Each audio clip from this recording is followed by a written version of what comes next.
All right, so where do you actually find the task? There's 3 areas. The best area is contacts, and then up at the top here, you'll see this tasks. If you click there, this is gonna show all tasks. So you're gonna wanna filter by what is right for you. So I would come to assignee, I would assign it to yourself, and then I would also do the status as pending. So when you mark a task as complete, it will no longer show on this list. And what's nice about this list, if I go away and then I come back to it later, the filters will stay. Another place you can find tasks is on some dashboards. So you can go to any dashboard and press edit, add widget. Under the general, there is a task widget right here, and you can't really edit the task widget because that's all it does, show tasks. But you can put it on the dashboard so that it's always there and kind of reminding you. Another cool thing is it will default to whoever is logged in. So if Dustin Zig was logged in, it would default to him, versus if it's me, it would default to me. So whoever's like looking at this, they're gonna only see their task. They do have the option to click here and see like all users if they want, but it's nice that it defaults to them.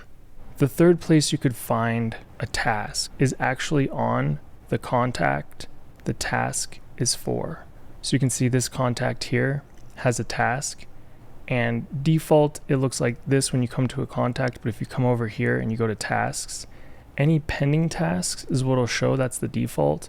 And if you wanted to see all, you could switch it to that and it'd show all tasks. On a mobile device, in the top left, if you click the 3 lines, it'll bring up a menu and you have tasks. So I'm going to click on tasks. And again, you're going to want to make sure you filter it for your tasks. So at the top right, there's a filter icon, and I would put the assignee as yourself. So I'll put myself, and then I would put the status as pending. If you wanted to adjust the sort by, you can, whether you want it by date added or the due date. And then if you just press the back button, it'll be filtered that way. And this is where you can see your tasks. If you click on one in the mobile device, you can mark it as complete from here. If you want to see the full task, you'd want to press view contact info, and then up at the top, there's the task button, and you can see the full task, meaning the description. And you can also check it off right there to mark it as complete.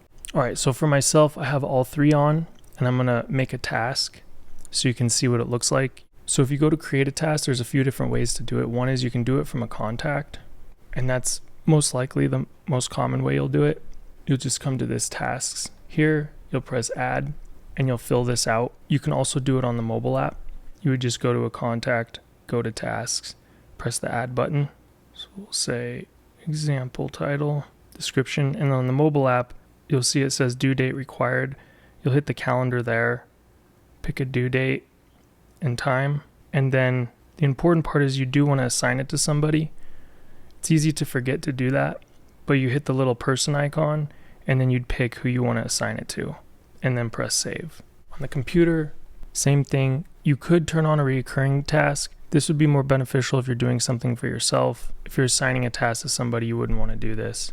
I'm going to assign it to myself. The contact, because I'm on the contact, is unchangeable and it's on that contact. If you create a task from the task menu page, you could assign it to whatever contact you want. Now, it's important to note that if you assign a task to yourself, you won't actually get a notification because the system's like, hey, you assign it to yourself, you don't need to be notified. It'll only happen if somebody else assigns a task to you.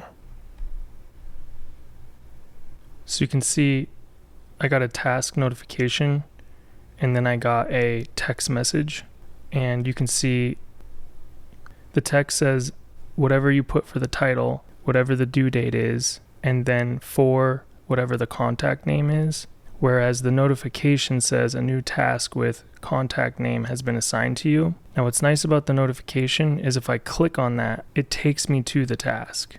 Let's see what the email looks like. It'll look like this from no reply, task assigned, example title. So it'll show you whatever you put for the title, whatever you put for the description, and it'll outline the due date and who actually assigned it to you.